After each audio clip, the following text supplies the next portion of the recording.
Ethiopia has announced completion for controversial power dam on the River Nile that drew the fire of Egypt and Sudan. A single dam on the Blue Nile is forcing 3 nations to think in high-stakes terms because the prize is electricity and development, but the risk is water security and political survival. The Grand Ethiopian Renaissance Dam, known as the GERD, sits in the Ethiopian highlands near the Sudan border, and it has turned a river into a constant negotiation. This is not only a story about concrete, it is a story about control. People who warn this mega dam could spark a major war are not saying the water vanishes forever. They are saying timing, trust, and fear can break at the same moment. A hydropower dam usually sends water back to the river, but it still decides when that water moves downstream. Hold too much back during a critical season or release too much too fast, and farms, cities, and power systems can feel the shock. That is why the argument is not simply whether Ethiopia should build a dam. It is about rules for filling and drought operations. If drought arrives and there is no trusted rulebook, every decision becomes a test of intentions, and that is where the story starts to get dangerous. Egypt is one of the most water-stressed countries in the world, and the Nile is the backbone of its farms, cities, and daily life. For Egypt, the Nile is not a bonus resource, it is the foundation. The Nile has multiple branches, and the Blue Nile is a major contributor to the flow that eventually reaches Sudan and Egypt. That is why a giant project on the Blue Nile feels personal to countries downstream. In wet years, arguments can be loud but manageable. In dry years, the same arguments turn sharp because shortages show up in crops, food prices, and public stability. Drought is the moment when every unit of water becomes political. This is why GERD is not only about electricity, it is about how 3 countries share risk when nature delivers less water than normal. If the rules are unclear, every drought becomes an emergency negotiation under pressure, and pressure is where trust cracks. The GERD is widely described as Africa's largest hydroelectric project, built for about 5,150 megawatts of power. For Ethiopia, that promise is huge: more electricity at home and the possibility of exporting power to neighbors. The dam's reservoir is designed to hold about 74 billion cubic meters of water. The point is not that hydropower consumes that water. The point is that storing that much gives the dam leverage over timing across seasons and even across years. Construction began in 2011, and over time the project became a national symbol inside Ethiopia, tied to pride and development. As the dam advanced, the dispute advanced with it, because filling the reservoir can temporarily reduce downstream flow. In 2025, Ethiopia celebrated the dam's inauguration and described it as reaching full capacity. Egypt repeated its core complaint: the dam was completed without a legally binding agreement on operation, especially in drought conditions. One side celebrates progress, another fears vulnerability, and the river keeps moving. But the real stress test comes when the rain fails. Ethiopia's case starts with energy. Expanding electricity access and supporting growth is a major national goal, and a project like GERD is presented as a way to power homes, schools, hospitals, and industry.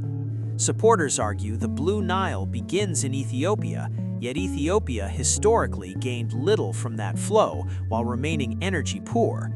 GERD is framed as a development reset and a path to greater self-reliance.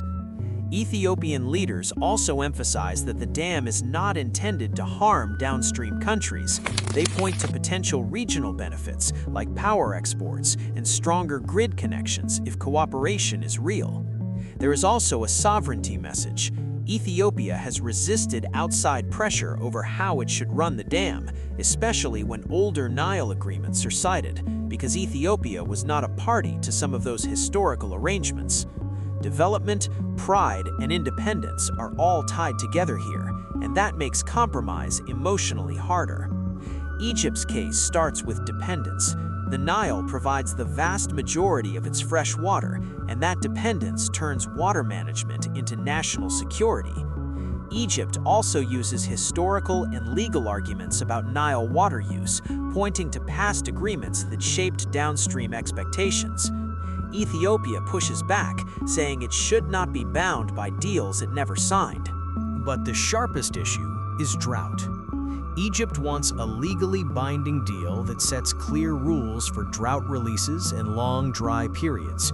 Ethiopia has resisted rules it believes would limit its control and weaken the dam's ability to deliver power in tough years. Egypt's fear is not only about average years, it is about the worst sequence of years when low rainfall forces hard choices upstream and downstream at the same time.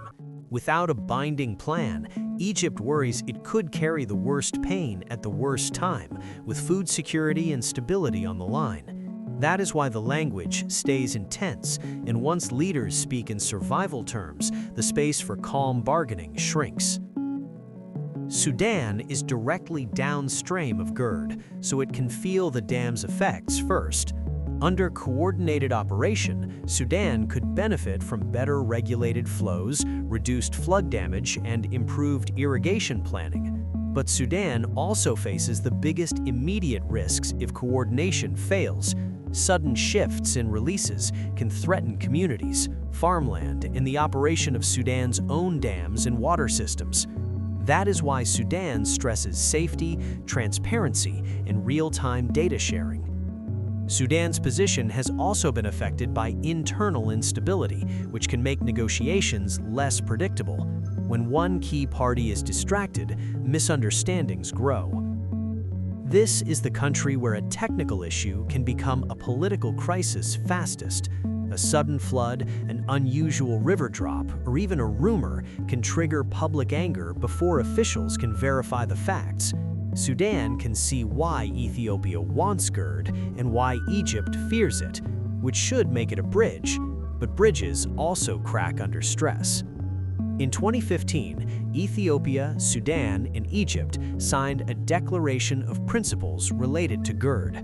It points to cooperation, information exchange, and avoiding significant harm. It matters because it shows basic agreement is possible.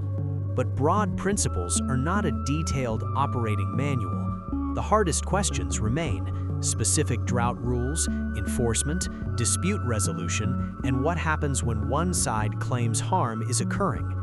This gap is why years of talks can produce headlines without producing the one document that would matter most during an emergency.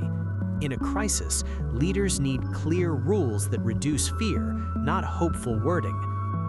The issue has also reached international forums, including the United Nations, which reflects how the dispute is viewed as a regional security concern.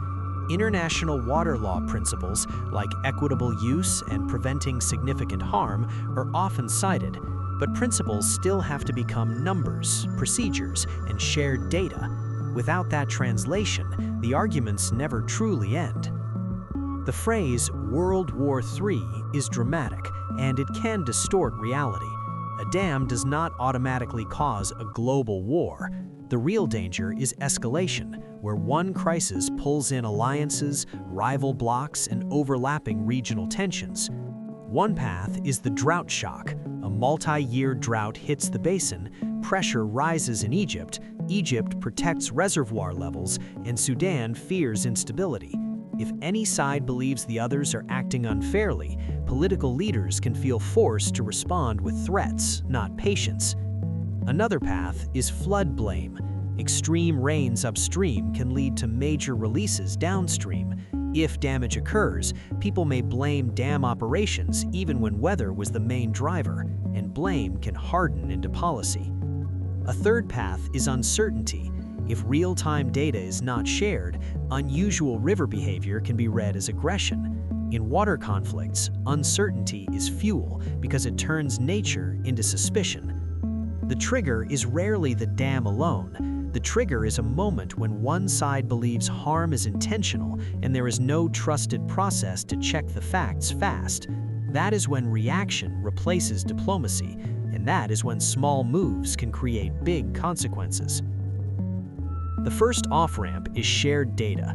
Regular, real-time exchange of reservoir levels, inflow forecasts, and planned releases reduces surprise. Surprise creates fear, and fear creates escalation. The second off-ramp is a drought rule that is specific enough to be trusted. It doesn't need to make everyone happy, it needs to make outcomes predictable during dry periods, so drought does not become a fresh political fight every time. The third off-ramp is benefit sharing.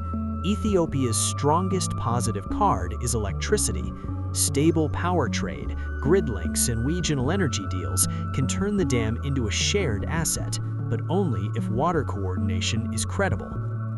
The fourth off-ramp is a dispute process with real steps, including rapid technical verification when accusations arise.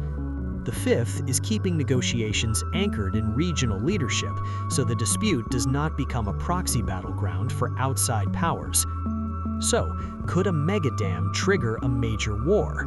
It can act like a pressure amplifier, concentrating risk, pride, and uncertainty in one place.